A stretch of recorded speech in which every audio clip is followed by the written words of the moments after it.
जिस समय में वह राजा संप्रयाण कर रहा था, उस समय में उसकी जो सबसे आगे चलने वाली सेना के समुदायों के चरणों से शैलों के उच्च भाग क्षुण हुए थे, उनके क्षोधों से निम्न भाग जो भूमि में थे वे भर गए थे, और चतुरंगिनी सेना के हाथी, अश्व, रथ और पैदल सैनिकों के हर एक के चरणों से जो भूमि खुदकर प्रक्षोण रेणु उठी थी, उससे ऊंचे स्थल ढक गए थे।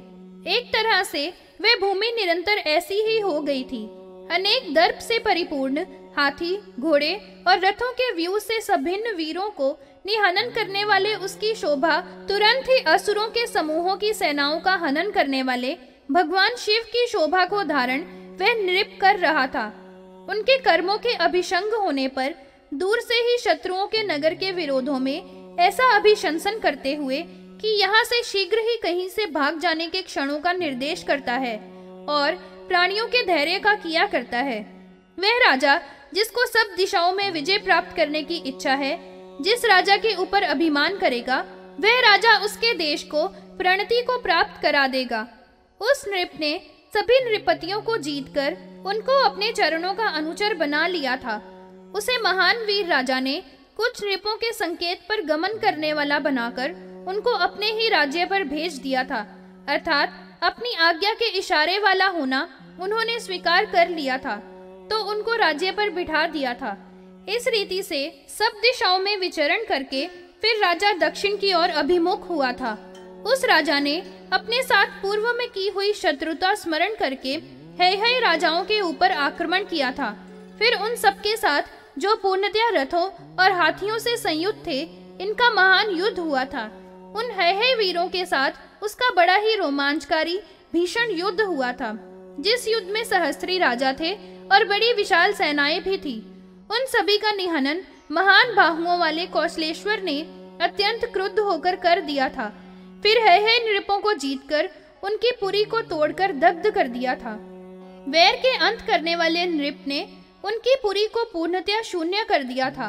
वह राजा ऐसा बलवान था कि उसने अपनी समग्र सेना के द्वारा मर्दन करके सबको भीड़ डाला था और संपूर्ण भूतल को प्रमृष्ट कर दिया था। उस राजा ने हेहियों के समस्त राज्यों को धूल में मिला दिया था। जब वहां कुछ भी शेष न रहा तो वे सब अपने राज्य और पुरी को छोड़कर क्षीण कांति वाले और विनष्ट ऐश्वर्य वाले हो गए थे। जो राजा मरने से बच गए थे, ऐसे बहुत से वहां चारों ओर भाग गए थे। उस महीपति ने जो भी वहां से भाग रहे थे, उनको वेग से आगे बढ़कर निग्रहित कर लिया था। इस मदोन्मत्त बलवान नृप ने क्रुद्ध अंतक जैसे प्रजाओं को मार दिया करता है, वैसे ही इसने भी सबका संहार कर दिया था। समर में शत्रुओं को हनन करने वाले राजा सगर ने उन पर बड़ा भारी क्रोध किया था। फिर सगर नृप ने महान रौद्र शत्रुओं के लिए बहुत ही भीषण भार्गव अस्त्र को उन पर छोड़ा था। इस महास्त्र का बड़ा भारी सब पर प्रभाव पड़ा था। उसके छोड़े जाने पर, जो कि अत्यंत ही रौद्र था, वह तीनों भुवनों को भय देने वाला था। ऐसा प्रस्फुरण करता हुआ जो भार्गव अस्त्र था, उसकी ज्वालाओं से दग्ध होते हुए और अवश शरीरों वाले वे समस्त नृपगण हो गए थे। इसके उपरांत जो वायु अस्त्र का प्रयोग करने से चारों ओर धूम के समूह ने उनको ऐसा घेर लिया था कि वहां पर घोर अंधकार से उनकी दृष्टि भी मुष्ट हो गई थी, अर्थात देखने की शक्ति समाप्त हो गई थी, और मुहूर्त भर तक तो वे सब अधिक अंधकार और रज से ढके हुए होकर भूमि के पृष्ठ पर लौटते हुए चक्कर काट रहे थे। शत्रुओं के सैनिकों की दशा उस समय में ऐसी हो गई थी कि छोड़े हुए आग्नेय अस्त्र का प्रताप से जिनकी गति प्रतिहत हो गई है, अर्थात वे चलने में असमर्थ हो गए थे, क्योंकि उनको उस समय में मार्ग दिखलाई नहीं दे रहा था। चारों ओर नृपों के संग नष्ट हो गए थे और उनके शरीर परवश हो गए थे तथा उनके चित्त व्याकुल हो गए थे। वे ऐसे भीत हो गए थे कि उन्होंने अपने वस्त्र, आयुध, कवच और विभूषा आदि सबका त्याग कर दिया था। उनके मस्तकों के केश खुले हुए थे। वे सब अत्यंत उन्मत्तों के ही भावों का उस समय में अनुकरण कर रहे थे। समर में उस समय में सगर नृप ने सब है नृपों को पराजित करके वह बलवान नृप संक्षुब्ध सागर के समान आकार वाला हो गया था, और फिर उसने काम्बोजों पर आक्रमण किया था। जिन्होंने सगर नृप का पहले अपराध किया था, वे सब इस समय में बहुत ही बुरी दशा में पड़कर दिशाओं में मारे मारे इसके शत्रुगण भूमि पर भ्रमण कर रहे थे, अर्थात प्राणों की रक्षा के लिए भटकते हुए घूम रहे थे। जब युद्ध में अनेक तरह के वाद्यों के घोष से और पटहों की ध्वनि के श्रवण करने से उन सबका धीरज छूट गया था, उन्होंने तुरंत ही अपना राज्य, सेना और स्त्रियों का भी त्याग कर दिया और किंकर्तव्य विमूढ़ हो गए थे। इसके अतिरिक्त तालजंग, काम्बोज, शक, पवन और किरात आदि सब साथ ही साथ अस्त्रों के भय से भ्रमण कर रहे थे।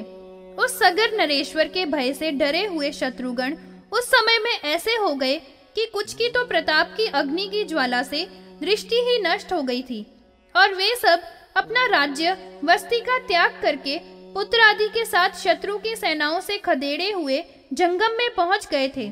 वहां पर भी उनके नेत्रों में स्तिमिता छाया हुआ था, जैसा कि गिरियों की गुफाओं में सोकर उठने पर होता है। तात्पर्य यह है कि वन में भी उनको कुछ सूझ नहीं रहा था।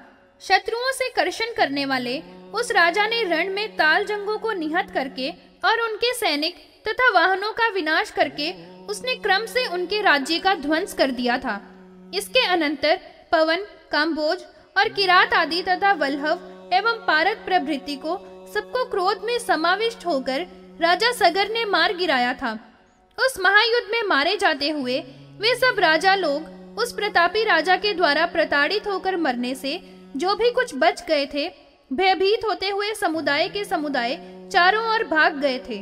वे सब परस्पर में यह कहते हुए और बहुत ही ऊंचे स्वर से चिल्लाते हुए भाग रहे थे कि आप सबने जिसके राज्य को वरवश छीन लिया था, उसी का पुत्र यह है जो इस समय के अपने बैर को निकालने की इच्छा वाला होकर जबरदस्ती से यहाँ उपगत हुआ है। हाथियों के समान वीर्य वाले सगर नृप ने, जिसका तेज ही विध्वंसकारी है, उस युद्ध क्षेत्र में वैरियों के द्वारा अपना चरित्र सुनाता हुआ उनको याद करा रहा था। समस्त शत्रुओं के कुलों का पूर्णतया क्षय करने को दीक्षा ग्रहण करने वाले उस राजा को देखकर डरे हुए सब शत्रुगण, स्त्री और बच्चों को आगे करके अपने प्राणों की रक्षा के लिए सगर नृप की शरणागति में आ गए। इक्ष्वाकु के वंशजों के कुलगुरु वशिष्ठ जी के चारों ओर वे 7 राजाओं के कुलों में परम प्रसिद्ध समुत्पन्न हुए पारत और वल्लभ आदि सगर के शत्रु राजा उपस्थित हुए थे।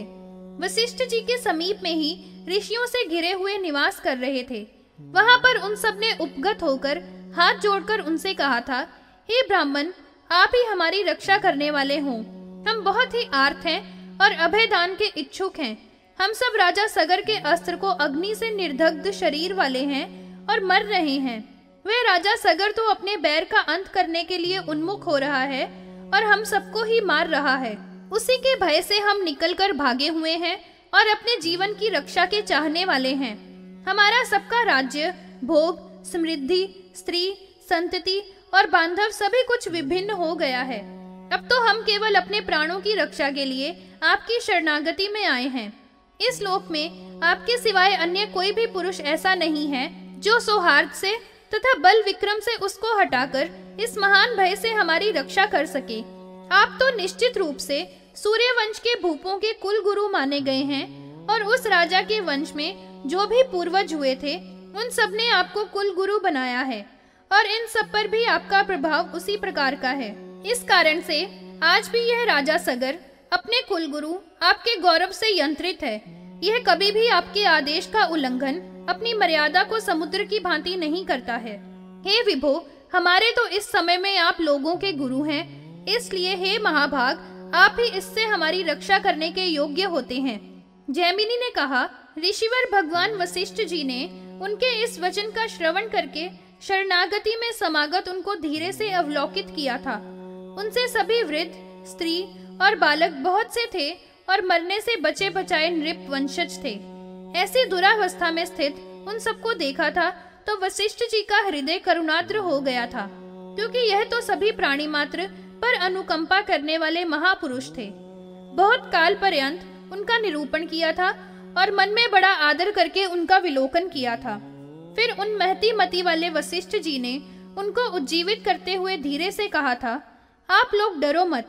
इसके पश्चात उन महाभाग ने अत्यधिक कृपा से समन्वित होकर कहा था तथा जीवन के चाहने वाले उन समस्त नृपों को समय में स्थापित कर दिया था। वशिष्ठ जी ने राजा सगर की प्रतिज्ञा की निवृत्ति के लिए ऐसा समय किया था कि वह राजा सगर की क्रोधाग्नि से दग्ध नृप समुदाय नृपों के कुल में किए हुए संपूर्ण धर्म से अपेत हो गया था। फिर वे स्वयं ही धीरे से उस नृप श्रेष्ठ सगर के समीप में प्राप्त हुए थे और उनको यथारीति सांत्वना दी थी तथा जीवित शत्रुओं के अपगमन के विधान में उनकी आज्ञा की याचना की थी, अर्थात वे सभी जीवित ही चले जाएं, ऐसी याचना की थी। यद्यपि राजा सगर को बहुत अधिक क्रोध हो रहा था, तो भी उस नृप ने अपने गुरुदेव की आज्ञा का समादर करते हुए ऐसा स्वीकार कर लिया था। वे सब शत्रु तभी जीवित एक एक छोड़े जा सकते हैं जबकि वे अपने कुल के उचित धर्म और वेश का त्याग कर देवें और श्रोत तथा स्मार्त कर्मों से भिन्न कर्मों में निरत रहें और विप्रों के द्वारा दूर से ही त्यागे हुए रहें। मृत के समान रहे तो रह सकते हैं। उसमें जो शक जाति वाले थे उनके सिर तो आधे मुंडित कर दिए गए थे और जो पलहव थे उनको शमश्रुधारी कर दिया था। जो गवन थे उनकी शमश्रुओं को मुंडा दिया गया था और काम्बोज को बुकान्वित कर दिया था। इस तरह से उस सगर ने अन्यों को विरूप विप्रों के द्वारा परिवर्तित बना दिया था। ऐसा ही सबको बनाकर समय में अर्थात इस प्रकार की शर्त में बांधकर संस्थापित करते हुए जीवित ही छोड़ दिया था, अर्थात ऐसे ढंग से ही उनके रहने पर उनका हनन नहीं किया था। इसके अनंतर उसके वे समस्त शत्रुगण आचार के लक्षणों के परित्याग कर देने वाले हो गए थे। इस तरह से रहने पर वे सभी वराते हो गए थे और सभी वर्णों के द्वारा विनिंदित बन गए थे, अर्थात किसी भी वर्ण वाले नहीं रहे थे। सर्वदा उनको धिक्कार दिया जाता था। वे बहुत क्रूर हो गए थे तथा एकदम निर्लज्ज भी बन गए थे। वे सभी अत्यंत क्रूरों के समुदाय वाले हो गए थे जो कि लोक में मलेच्छ जाति वाले हुए थे। उस समय में जो भी राजा सगर के द्वारा जीवित ही छोड़ दिए गए थे वे शकैवन और किरात आदि थे। वे तुरंत ही आचार और वेश के त्याग देने वाले हो गए और फिर वे पर्वतों की गुफाओं में आश्रय लेने वाले हो गए थे। ये जातियां अब भी सत्पुरुषों के द्वारा बहुत ही नीच मानी जाती हैं क्योंकि बहुत ही बुरी प्रवृत्ति होती है और उनकी चेष्टाएं भी दुष्ट हैं। ये जगत में राजा सगर की प्रतिज्ञा का पालन किया करते हैं।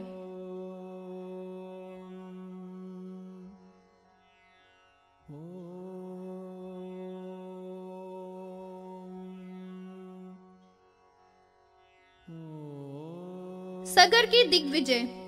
जैमिनी मुनि ने कहा, इसके अनंतर नृप सगर ने परम श्रेष्ठ ऋषि वशिष्ठ जी की अनुज्ञा प्राप्त करके महान सेना से समन्वित होकर विदर्भ देश पर आक्रमण किया था। फिर विदर्भ के नृप ने अपनी केशनी नाम वाली पुत्री को बहुत ही प्रीति के साथ उनकी सेवा में समर्पित कर दिया था। यह कन्या रूप लावण्य आदि सभी गुणों में अनुपम थी और उस नृप के सर्वथा अनुरूप थी। उस राजा शार्दुल नृप सगर ने अग्नि को साक्षी करके परम शुभ मुहूर्त में उसका पाणी ग्रहण किया था। वहां पर ससुराल ही में कुछ दिन तक स्थित रहकर उस विदर्भेश्वर के द्वारा बड़ा सत्कार प्राप्त किया था। फिर विदर्भादि की अनुमति पाकर वहां से गमन करने का उपक्रम किया था। उस राजा ने भी आज्ञा दी थी तथा पारिवरों के अर्थात दायों के द्वारा उसका अच्छा सत्कार किया था। फिर वहां पुर से राजा निकलकर शूरसेन देशों में पहुंचा था। वहां भी माता के सादरों के द्वारा यादवों से उसका सम्मान किया गया था और बहुत सा धन देकर उन्होंने भी उसको पूर्ण संतुष्ट किया था। इसके पश्चात वहां से निकलकर चल दिया था। मथुरा से चलकर इस रीति से उस राजा सगर ने इस संपूर्ण वसुधा पर विजय प्राप्त की थी और समस्त नृपों पर कर लगाकर उनको अपने ही संकेतों पर चलने वाले अनुगामी बना दिया था। इसके उपरांत उन नृपों को अपने राज्य पर स्थित बने रहने का आदेश देकर तथा सम्मान प्रदान करके कि वे अपने अनुगों के साथ अनुयायी रहें, राजा ने प्रस्थान किया था। इसके पश्चात स्कंधावार से संयुक्त उसने महान सैन्य के साथ सब देशों को पीड़ित करते हुए अंत में अपनी ही राजधानी में आकर प्राप्त हो गया था। उस राजा का अनेक प्रकार की भेंटों से बड़ा सत्कार अनेक जनपदों के द्वारा किया गया था और फिर वह शीघ्र ही अयोध्या में आ गया था। वहां पर समस्त नागरिक जनों को जब ज्ञात हुआ कि राजा अयोध्या में आ गए हैं तो सबने बड़ा महान उत्सव किया था और बड़ी उत्सुकता के साथ उस अयोध्यापुरी को सजाया था। फिर वह समग्र नगरी मांगलिक कौतुकों से समलंकृत हुई थी। उसकी समस्त भूमि पर स्वच्छता हुई थी और छिड़काव किया गया था। जहाँ तहाँ सैकड़ों ही पूर्ण कुंभ स्थापित किए गए थे। उसमें सैकड़ों ध्वजाएं फहराई गई थी तथा अनेक पताकाओं से वह विभूषित बनाई गई थी। वहाँ पर सभी अगरू की धूपों की महक हो रही थी एवं नाना भांति के सुंदर सुमनों की मालाओं से वह समुज्वल बनाई गई थी। अच्छे अच्छे रत्नों के द्वारा निर्मित तोरण बंधन बारें लगाई गई थी तथा ऊंचे ऊंचे गोपुर और अट्टालिकाओं से वह परम भूषित थी। जो महापथ थे उनमें पुष्पों और लाजाओं की वर्षा की थी, जिससे वे बहुत ही सुंदर एवं सुशोभित हो रहे थे। उस समय से अयोध्यापुरी में महान उल्लास छाया हुआ था तथा प्रत्येक घर में महोत्सव मनाया जा रहा था। वहां पर सभी ग्रहों की पंक्तियों में भली भांति समस्त वास्तु देवताओं का पूजन किया गया था। दिग्विजय करने वाले चक्रवर्ती राजा सगर के दर्शन करने के आनंद से युक्त नागरिक और देशवासी बहुत ही प्रसन्न थे और इनसे सभी और वह पुरी समलंकृत थी। फिर वहां पर सभी प्रकृतियां और अंतःपुर के निवासी परम प्रसन्न थे और भौरवार कांताओं के समुदायों से और नगरियों से समृद्ध थी, अर्थात बहुत सी नर्तिका वैश्या से भी एकत्रित थी। इसके पश्चात सभी पुरवासी इकट्ठे होकर वहां पर आ गए थे और सबने एकत्रित होकर उस राजा को सत्कृत किया था तथा आशीर्वादों से मुदित किया था। उस समय में जय जयकार की समुच्च ध्वनि से सभी दिशाएं बधिर हो गई थी, अर्थात जय घोष में कहीं पर भी कुछ भी सुनाई नहीं दे रहा था। वहां पर बहुत से प्रकार के वाद्य बज रहे थे, उनकी भी ध्वनि बहुत मधुर उसी जय घोष में मिल रही थी। राजा ने भी उन समस्त स्वागत करने वालों का योग्यता के अनुसार सत्कार किया था, जिससे उनको भी परमाधिक हर्ष हो रहा था। इन प्रसन्न पुरवासियों के ही साथ में समस्त प्रजाजनों को आनंदित करते हुए राजा ने पुर में प्रवेश किया था। उस समय में ब्राह्मणों ने भी परम मधुर वेद की मंत्रों की ध्वनि से राजा का अभिनंदन किया था तथा सूत, मागध और बंदियों के द्वारा उस शुभ समागमन के समय में राजा का संस्तवन किया जा रहा था। उस नृपति के दोनों ओर अनेक जनपदों के द्वारा कहे गए जय जयकार का घोष हो रहा था और करताल की ध्वनि से मिले हुए वीणा और वेणु के मधुर स्वर निकल रहे थे। राजा के पीछे पीछे गान करने वाले गान कर रहे थे और गणिकाएं नृत्य करती हुई चली जा रही थी। राजा के ऊपर श्वेत छत्र लगा हुआ था। राजा के ऊपर लाजा और पुष्पों की वर्षा की जा रही थी। इस रीति से राजा ने अपनी पूरी अयोध्या में महेंद्र देव जिस तरह से इंद्रपुरी में गमन कर रहे हों, उसी भांति प्रवेश किया था। दृष्टिपूत गंध से युक्त ब्राह्मणों के मार्ग से नगर के मध्य में जो भी संपन्न एवं अलंकृत गृह था, उसमें राजा ने गमन किया था। फिर अपनी दोनों भार्याओं के साथ प्रसन्नता से यान से नीचे उतरकर अपनी माताश्री के घर में राजा ने प्रवेश किया था, जहाँ पर सहस्त्रों परम हृष्ट पुष्ट जन विद्यमान थे। उनकी माताजी एक पर्यंक पर विराजमान थी। उनके समीप में परम विनय से युक्त होकर उस समय में उनके चरणों का स्पर्श करके माथा टेक कर प्रणाम किया था। माताजी ने भी शुभ आशीर्वाद देकर उसका अभिनंदन किया था और फिर अत्यधिक हर्ष से गदगद वाणी के द्वारा बड़े ही संभ्रम के साथ उठकर अपने परम प्रिय पुत्र को छाती से लगाकर परिश्वन किया था। इसके अनंतर जो परम सुंदर दो पुत्र वधुएं साथ में ही समुपस्थित हुई थी, उनको भी बहुत आशीर्वचनों से माताजी ने अभिनंदित किया था। फिर राजा ने अपनी सब सुनाकर कुछ काल पर्यंत वहां पर स्थिति की थी। फिर माताजी से अनुज्ञा प्राप्त करके राजा उनके घर से बाहर निकल आए थे और इसके अनंतर अनुचरों के सहित वहां से गमन कर रहे थे और श्वेत व्यजनों के द्वारा सेवकगण उनकी हवा करते जा रहे थे। देवराज इंद्र के ही समान श्री संपन्न राजा धीरे धीरे अपनी सभा के मणुप में समागत हो गए थे। राजा ने अनेक अधीन नृपों से संसेवित परम दिव्य सभा में प्रवेश किया था। सर्वप्रथम वहां पर जो गुरुजन विराजमान थे, उनको प्रणाम किया था और उनके द्वारा दिए हुए आशीर्वाद प्राप्त कर अभिनंदित हुए थे। फिर नरेश्वर ने परम शुभ एवं अतीव दिव्य सिंहासन पर अपनी संस्थिति की थी। वहां पर अनेक जनपदों के स्वामी नृपों के द्वारा वह भली भांति सेव्यमान हुए थे और अनेक प्रकार के उस श्रेष्ठ नृप ने वहां पर कथालाप किया था। इस तरह से बंधुओं के द्वारा परम प्रसन्नता प्राप्त करते हुए वहां पर निवास किया था।